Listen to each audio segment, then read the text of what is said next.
Hey everyone, welcome to the Real Estate Path. I'm your host, Jim Lee. I'm excited to have you here with us. This show is about an investor's journey. It's not just a highlight reel. It's about the real, raw road an investor must take in order to achieve their vision. Whether you are a first-time investor or a seasoned pro, we're here to unpack the wins, losses, the lessons, and the leap of faith it takes to grow your business. Today, we have a very special guest. His name is Andy. Andy and I have been volunteering for a community called Phoebe Multifamily, Phoebe Pasadena. And we have gone a lot from just volunteering. It has built momentum for us as real estate investors, whether it's through mastermind, through leadership programs that we're part of. And that's where I initially met Andy. He's a firefighter who manages a portfolio of multifamily units mixed with single family. I'd like to welcome our guest speaker today, Andy. Well, thank you very much, Jim. Thank you for inviting me. Thank you. Thanks for being here. So give the audience a little bit about yourself, a context of how did you get started with real estate investing? What's your background and how did you get into it?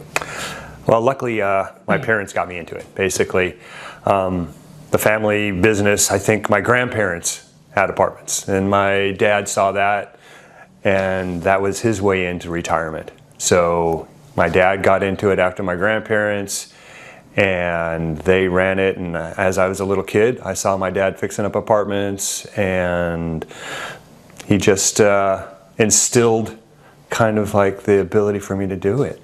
And it's like, oh yeah, that's easy, I can do that too. So between him doing it and now, he just let me have the reins, and I'm trying to build his little empire for my kids. Hopefully I'm setting a good example for them, and they'll go on from there. So, little by little, we'll make it a little bit bigger and make it a little bit easier for my kids and hopefully their kids too. That's very interesting. I came from a background where my parents, they were not really educated in the real estate field. So growing up, I always had issues of, for example, I came from a conservative background. So in the Asian culture, we view debt as slavery and cash as freedom. And so it was very difficult for me to help them understand the mindset of actually borrowing and leveraging banks' money, other people's money, to amplify the returns in real estate investing. Have you encountered those type of issues when it was your dad teaching you about real estate and you teaching your kids about real estate? What are the challenges what you see that you had to overcome? Oh yeah, the biggest challenge is my dad, like your parents, came from a different country. Okay, my dad came from Eastern Europe, Hungary, and he always wanted to pay everything off. And it's like, well, that's really nice that you want to pay it off. That way you don't have the debt. But that's not the way you grow anything. You grow with somebody else's money. You grow with leverage. And I have my mom I'm still dealing with, and she wants to pay everything off. And it's like, well, that's okay. If we look at how my dad did it, over 40 years, he was able to buy one building, pay it off. That's really nice. But look what I've done in 4, 5, 6 since I retired in building it, how much we've progressed just by using other people's money, just by using the bank's money. And she's come to that realization, but she still wants to pay everything off. So, it's like knocking on the door and nobody's going to answer. So it's just the way, once you've got it set in your mind that you want to pay things off, that's the way you're going to deal with it. But she sees the light at the end of the tunnel and it works. Yeah, and it's different strategy for everyone, right? It all depends on your own preference. I often tell people that prefer to pay real estate off. Hey, there's nothing wrong with that as long as it gives you peace of mind at the end of the day, right? So, whereas for people that's looking to leverage, that's just more aggressive approach, more appetite, more risk tolerance in general, I would say. And so going back to this type of, being able to leverage, you and I both are in part of a community called Phoebe, which is for Investor by Investor, and another group called ITI, Investor to Investor, which you help me volunteer at my club every once in a while to just help out. What does the community stand for you? I mean, why is it that you've done pretty much, like you said, you own real estate portfolio, and you want everything to, you have this mindset of, okay, I want to pay this off, all this, and then basically just manage your own units. Tell us a little bit background of how you got into it by just doing it yourself, and now you're actually going to seek partnerships within the community. What that's been like for you? Right. So, I started off with my parents' apartments and stuff. So I run all that stuff. I manage all that, and you just keep the expenses down, and over a couple of years, you accrue a little bit of money, and you can buy another set of apartments. So right now I have, I think, just under 40 apartments and whatnot, and I manage them all. And I'm trying to, grow that community. But the only way you can do it is, you want to make money. You got to be able to grow a little bit more. So you come up with like these, like the Phoebe and the ITI, they come up with, okay, you have to have a goal. And what's your goal? And you set that goal. It's like, well, what is it going to take to get there? Well, if I just always use my own money, I'm never going to get there. It's going to take 10, 20, 30 years. But if I use somebody else's money, if I partnership up, I can attain that goal a lot easier. So what I plan on doing, or I'm doing in the process, is kind of putting all of my apartments into one bucket, to where I can manage it or have somebody else manage it a little bit better, and then go ahead and invest with friends. And that's the whole thing with the community, with the Phoebe, with the For Investor by Investor, and the ITI, this is the friendship and acquiring those friends, and then acquiring the trust. So as soon as a few people make some investments and you see that they work out, then that instills that trust that I have to be able to invest with somebody else. So I did it by myself, and it's like now I'm hanging around other people that are doing the exact same thing, and we all know that if we partner up, we can attain that a little bit easier, a little bit quicker. When you have one house, for example, you see the income move up incrementally, but very slowly. You have a set of apartments that you own. Okay, yeah, it's only 10 apartments. You see your value coming up. But when you have, 70, 80, 100 apartments, you see the value going up exponentially. So hence, it's a lot more advantageous to partnership up. That's what I've seen. Yeah, absolutely. There's definitely a bigger pie to split amongst everyone, right? And yes. And everybody can bring their own individual skill set, their strength to the table, and be able to work harmoniously with each other in a way to achieve the same desired vision, right, that you have for the whole group. So yeah, that's so important. Now, I want to unpack that a little bit. From my experience, just through my community, I've listened to stories where, okay, when you have a successful parents that pass you down some real estate legacy wealth, typically either whoever is inheriting the properties, the wealth, they don't want to deal with it. They just want to sell it off, fire sale, whatever, cash out. Or they end up taking the business, take it serious, and then manage it on their own. And because it's not broken, they're not going to fix it. So they're going to just continue to manage this portfolio, learn how to manage it, and not really seek partnership outside of it. Because once you include other people, then there's risk involved, right? Now you have to really outweigh the risk, and can I trust this person? And especially during a downturn, right? People's true color reveals themselves during hard times. So do those things cross your mind? I mean, because you're kind of stuck in between where you're not just selling everything off. You're managing it for sure on your own. But now you're going into an unknown territory of seeking partnerships with more risk. How are you able to overcome that mindset?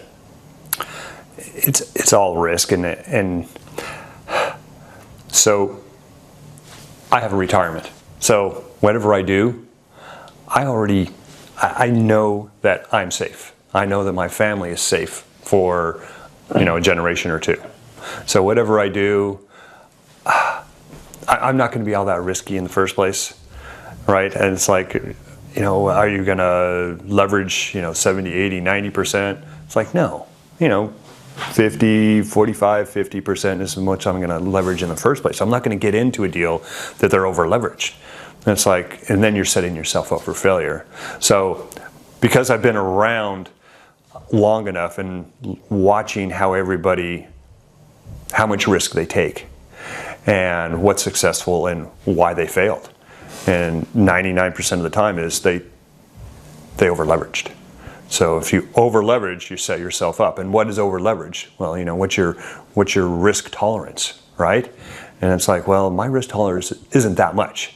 So if I was going to get into a partnership with somebody that's, they're over leveraged 80, 90%, it's like, yeah, you're setting yourself up for failure. Why would I do that? So the partnerships that I will do, that I have done, it's not over leveraged. So you're not setting yourself up for failure. When there is a downturn in the economy, there's going to be, something's going to happen. There's going to be a downturn, and just how much of a downturn is there going to be, and nobody knew that the interest rates were going to go up. And then everybody's got their loans out for, either 5, 7, 10 years. And when those come up, your interest rate goes up and your payments go up, and then it hits hard. You have to come up with that extra money, and did you plan for that? So you have to everything. Make sure whoever you're investing with has a plan, has an escape plan, has a just like in the fire service, you always have a plan, backup plan, contingencies for everything. So that's what you want to make sure when you're ever investing, is that all that is set up before you invest. Yeah, absolutely. It's always important. What I learned from the last downturn or this previous downturn is just always have more cash reserves, right, in case something happens. You brought up about being a firefighter. What type of skill set that you had acquired as a firefighter that you were able to take that to real estate investing? Like you're saying, how much risk I probably take. A lot of people think, it's crazy for you to go inside of a burning building. It's like, it really wasn't that bad of a risk. Once you are trained in what to expect, you don't do things if smoke is really pumping out of that house and then it sucks back in. You kind of know, well, something else is going on there. Maybe I shouldn't go in there. But if you're trained to the right thing, right level, it's not risky for you. And it's the same thing with real estate. If you know what to expect and you set up the parameters that where you're going to invest or not invest.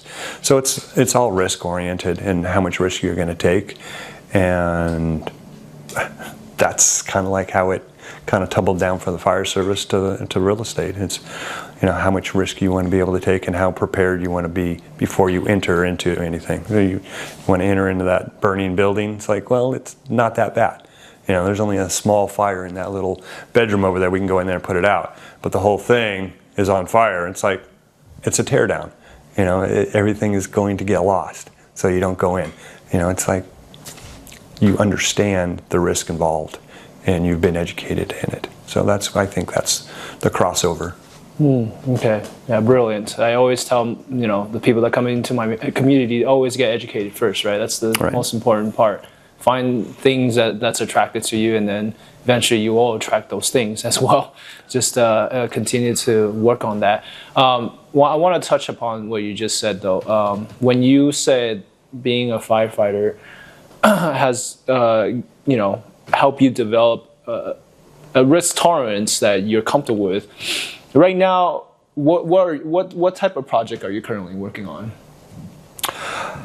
I mean, there's so many. So we are doing a few little projects. So my main focus right now is getting a property management company started, and risk in that, I have no idea. I'm just getting my business license, getting everything set up, setting up the pay schedule, setting up artificial intelligence so I can make it easier so there's more steps, setting up an employee.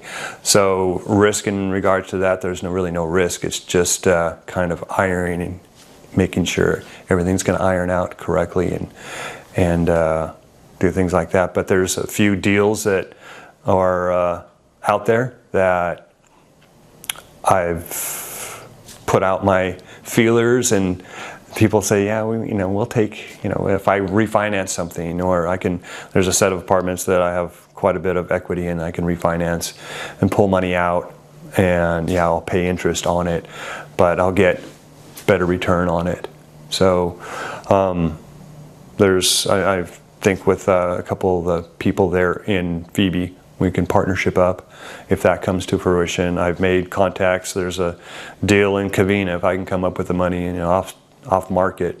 So there's always deals that the more people the more deals that you're going to see, and you might get offered them. So they're out there. It's risk tolerance, and it's like, run the numbers. People that can run the numbers for you, and yeah, you ran the numbers, and well, somebody else you want to run the numbers for you, and maybe even a third person. What do you think about this deal? And so it's really neat to have a lot of friends that have gone through different scenarios, so you don't have to really recreate the wheel, and then go from there. You're going to make mistakes, but that's where you learn. Yeah. Reason why I ask what type of project, how that ties in with risk is because no matter what, anything you start, right, even just going out on the street for a walk, there's risk involved, right? Anything you do in life. So with you, I know that you wanted to start your own property management company. I always thought that, hey, that's an astonishing, task, because it's not easy to be able to manage a property manager and having a system and processes in place, especially finding the right contractors that won't flake, all that's good stuff, right? You got to just find loyal people to work with you and who's willing to put in the time and effort, and it's all just trial and runs, right? With everything, you use one person might not work, you might have to just continue to find new people. And so for me, I know that in the property management world, there's really not much margin from my understanding. And so I know you're definitely not building it just to make money, but you're building it to basically provide a system and processes for the community you're looking to build. So that process itself, whether it's finding partnerships, starting this company, and maybe perhaps not even making money, or maybe going negative, it's all part of risk. And so why did you decide to take on this role of building your own management company? So I self-manage all the apartments that I have. And you get calls, not in the middle of the night or whatever, it's not that big of a deal. But things I have to do that if I didn't have to do and focus more on investing, I wouldn't have to do that. If I got rid of that, then I can focus more on investing and going to more meetups and meeting more people. That's kind of what I want to focus in on, and more leisure time. And if I want to set it up, you want to set everything up in your life to where if something happens, somebody else can handle it, right? And that's what I want to do for my kids, is if I can set it up to where they don't have to do any work, they would be more apt to help out or take over, rather than like what you were saying, some families, well, as soon as they get control, they're going to sell it. Well, I don't want that to occur. I want it to keep on growing through generational. And if I can make it easy for them to take over, then I've accomplished my main goal. But I have to, make the management company, have employees, be able to provide for those employees. And with my 40 doors, I can't really have any employees. So I have to get other investors, get other property owners to take it, or whatever, come into my property management company. So we can get it at a level to where we can have enough employees and everything will be self-sufficient. Oh, I freaking love that answer. This is why I built my real estate community through the real estate meetup, right? It's all about really buying back your time. And how can we leverage each other's skill set, opportunities, connections to be able to buy us back more time so that we can have more time to serve our purpose, to spend time with our family. And really just to build wealth, build generational wealth for our family. At the end of the day, that's what it comes down to. And I just love everything you mentioned about building system processes, passing it down to your kids so they don't have to have the headache and worries of, oh, this is too much, I'm just going to sell this off. You're setting it up for your family, and I just love that response. So. So going back to this community that we talked about, you're getting deals, you're getting connection, and you're definitely one of the biggest server in our community. One of my mentor, Christina, you're basically always there to help her out with the community. What has changed? Like, what have you seen over time? Because you're one of the OG volunteers since the beginning. What have you seen has kind of transformed over time through the meetup, whether it's yourself, whether it's the community? What have you seen? Well, the community has grown exponentially. It's really neat to watch how many people want to get involved, how many people want to improve themselves, get better, more education, more knowledge, more friends. And that's the whole thing. It's like it's the whole process of making friends and feeling comfortable with that next person. But when I started volunteering, it was Christina and somebody that she paid to take the money in every first Wednesday or whatever it is, once a month. And it's evolved from there to where she started, okay, let's do volunteers. And a couple of us volunteered. It's like, okay, this is kind of cool. And, we have our own little group and we're learning from them. And then it's like, okay, let's take on more and more. And then it worked out to where there was a Phoebe, and then it metastasized into ITI, and then teaching, and then more ITI groups, and it's like, wow, it's huge now. I don't know how many people are involved, 60, 70 people. It's gotten a lot bigger, and you're meeting a lot more people, and you're just making, and that's the whole thing with real estate, is making those connections. And like I said, the set of apartments in Covina, it's like, one guy knows another guy, and it's like, hey, I'm going to be out of town. I've got this, they haven't listed it yet, but, go talk to this real estate guy. It's like, well, and then, another guy that can do the numbers for you, and it's like, oh yeah, this is going to work. So it's all by the people that you know, and the more people you know, the more connections you keep up. And it just makes it so much easier and so much less stress on yourself. And it's like, okay, I can call this guy, he knows like 4 or 5 contractors that are relatively cheap. Well, I know this, well, yeah, that one's really, really expensive. So, you always want to keep the cost down and, get as many vendors as you possibly can and test them all out.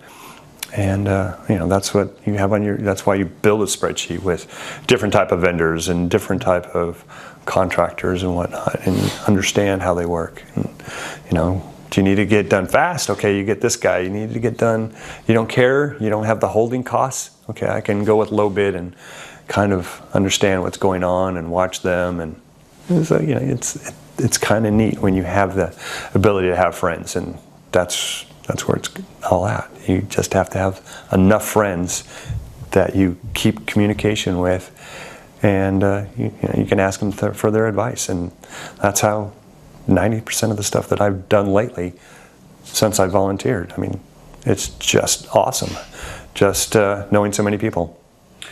Yeah, absolutely. I really resonate with when you said friendship, right? When I first started volunteering for Phoebe Multifamily and eventually branched off to start my own real estate meetup, I never would imagine that, 2 years, 3 years later, I would be such a great friends with a great group of people. And now not only are we talking about deals, sharing deals, helping each other in real estate investing, we're also friends outside of real estate, which is really cool, and it's something that I really do cherish. And I wake up every day thinking this is why I do what I do, because to be an entrepreneur, the path that I'm on, it's like exactly what you said. I actually enjoy doing what I love, and I'm still able to build more relationship on top of that. Going back to what you said though, when you're saying that real estate, when you're able to build within the community, right? You're seeing the changes and all that. How are you able to differentiate as you're meeting more and more people and you're expanding your reach, which is exactly what I'm doing right now, and that's why I host my own real estate meetup. I get people that come to me with capitals, deals, and I try to just connect the dot, be a connector, and help people, facilitate a little bit. But I come to a point where sometimes it's hard for me to vet people too, right? Like you said, you have a list of vendors that you're going to test out and this and that. But not only the vendors, you're talking about people that potentially have capitals and deals. Are these the type of people that you want to do business with, right? You really don't know until you have a couple of transactions with them, 1, 2, or 3 deals. To see how they work and if their mission really aligns with you. And so how do you differentiate? Like, how do you manage that?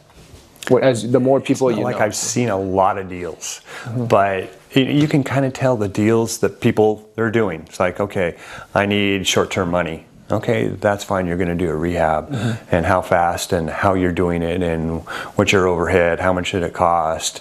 Did you interview a bunch of contractors, or did you just go in with, high bid, and how you work? And that's kind of like what I like to see.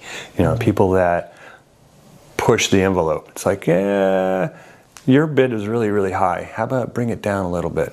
Oh, okay, and they do. It's like, well, that's the type of people that I want to be aligned with. People that push back when you get a bid for this or that. Okay, fine. And when you're talking to people, it's all friendship. So, tell me about a couple deals that you did. Oh, I did this deal, and okay, but tell me a couple failures that you did and how you overcame them. And that's the big thing for me. It's like, okay, it's great economy, no problem. You're going to do a deal, and nobody wants to tell anybody else about their failures. I of course, don't want. But that's what I really want to hear. I want to hear your failure and how you overcame it. And if you have a friend, if you have people that it's like then you can communicate with them. It's okay, cool. I know I had this problem, and did you have anything like that occur to you? Oh yeah, and this is what I did. And it's like, okay, cool. It's like, wow. It's just talking to people and making those friendships. You learn how people overcame things that happened, and that's what you want.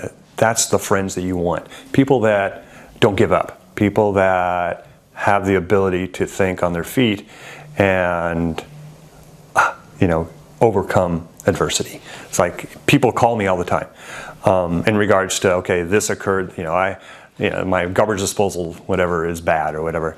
So I get emails and whatnot.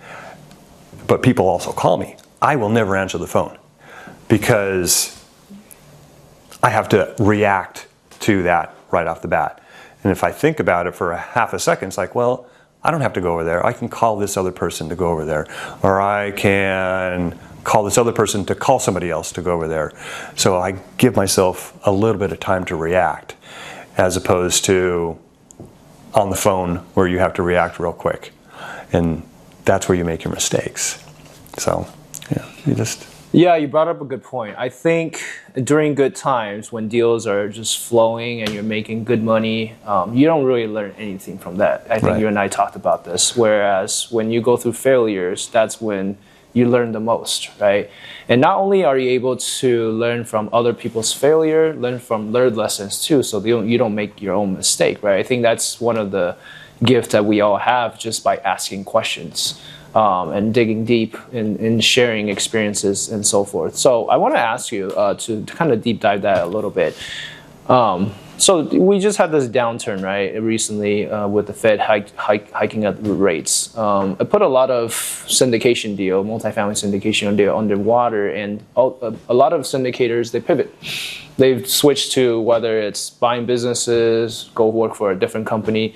So in your opinion, if based on what you said earlier, as long as they persist, would you consider investing in parties like that where they quit because they had to pivot during downturn and then they get back to real estate investing a year, 2 years down the road? Is that someone that you would still seek partnership with, or do you think that's not persistent? It's what you feel comfortable doing. If you want to, so if they pivot and they want to invest in something else, and if you don't feel comfortable with it, then you don't feel comfortable with it. You don't want to. You're not going to invest with them. Sure. I mean, that's all there is to it. And with me, my level of comfortable ability, whatever, is pretty much real estate. If you want to go invest in something else, I haven't done my research on any of that other stuff. So do I feel comfortable with it? Not so much. If it comes up and you show me everything is working out and you have history behind it, yeah, maybe. There's whatever. I think they were talking about laundromats and vending machines. And it's like ATMs, and it's like, yeah, that's really nice. Go ahead. I don't want to deal with that. And if you want to stick with real estate, if the numbers work, and they pivoted, and they can't find a deal that works financially, then you'll go someplace else. There's going to be deals. It's just where are they, and your level of comfortable ability. How comfortable you feel with the deal. So they're pivoting. It's like, well, they're pivoting something you don't feel comfortable with, and you don't deal with that. It's like we get back to what you feel comfortable with, and. It takes a lot of research for me to feel comfortable. Before I started investing with other people, it was at least a year and a half, 2 years before I felt comfortable to invest in specific deals. So that's my level right there. You have to have those friends. Yeah, I like that answer. It's very. I wouldn't say it's the conventional way, because you hear people talk about, in the syndication world, bet on the jockey, right? And typically, when like and trust an investor or an operator, you typically just go with the flow, right? Whatever they come out, okay, yeah, I trust them because they made me money. But your take is, if I don't know the asset class, I'm not getting into it. I don't care if I already made money with the operator.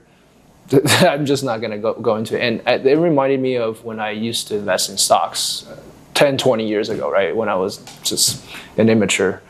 And I just listened to whoever said, oh yeah, buy this stock. I just did. And I ended up losing money. Well, guess what? At the end of the day, it's on me, right? Because I didn't do the research. I don't know what I'm doing, what I'm buying into, right? So it has nothing to do with my friends. So yeah, it's a very, very tough lesson. But I had to get through it. But so I wanted to just give you some time to if you have anything else that you'd like to share with the audience about yourself or anything particular you want to talk about. Just going through life and learning a lot, and making a lot of mistakes. Just being my own manager for the apartments, for everything that I do in life, you learn a lot and you make a lot of mistakes. I mean, there's mistakes that you've made, okay, I'm going to What did I make? Like when I bought the first apartments, okay, they were all galvanized pipe. It's like, and then you have a leak here and you have a leak here, and it's like, oh wow, galvanized pipe, you don't want that when you buy. So you go to the next set of apartments and it's like, okay, yeah, there's no galvanized pipe. Awesome. Come to find out, oh, as soon as they start going down, it's galvanized, and it's like, oh, I got to repipe again. Oh, wow, okay, I got to make sure that, it's all covered. They redid everything, and all the way back down to the street. It's like, okay, and I figured that out. It's like, okay, now the next one, it's like comes up, and it's like, well, yeah, it looks like it's all. Wait, there's a couple apartments over here that are still galvanized. It's like, oh man, and those are the ones that are going to break. It's like, okay, first thing I got to do is, make sure that turns into copper or the plastic. Like, okay, just different things you learn and try to overcome, and it's like, oh, you still get caught. So there's different expenses, roofing expenses. Okay, yeah, it looks like it's a good roof. I can see it all good. It's like, oh wait, on the backside that I can't see, they didn't redo. It's like, oh my God, how come I didn't get on the roof? I got on the roof, but I didn't get all the way over on the other side to look at. Like, oh geez, they're putting. It's always something. You just have to check every little thing, and not just a little bit. You got to check it all out. But everything you can overcome it. All it does is cost money. But you kind of want to be prepared. And at first, when I bought my first set, it's like, okay, I can do all the inspections myself. I know I've built things before. I built my house. I know how to build things. But then you have the pros come in and check all your plumbing. The electricians check all the electrical stuff. The roofer makes sure that it's so you don't have 2 layers or 3 or 4 layers, and you got to rip all that off. So you just know what you're going to expect. Yeah. Not that it's going to stop you from buying it, but it may change negotiations too.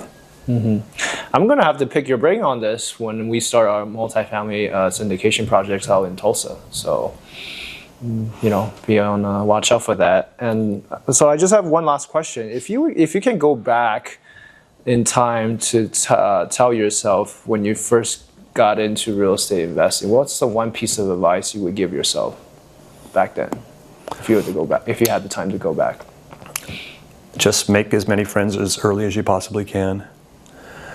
Because the more friends you have, the more questions you can ask and less mistakes. Like I just told you about the piping problem. Well, now you know already that you have to look at everything, right?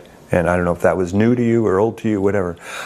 But the more friends you have, the more information that you can collect, the more information you can collect, the less mistakes you're going to make. All right. Thank you so much for being here, Andy. I really appreciate you. Thank you for inviting me. It's been great. Yeah. That's it. All right. All right. We'll conclude our very first episode of The Real Estate Path. Stay tuned for more. We'll see you next time.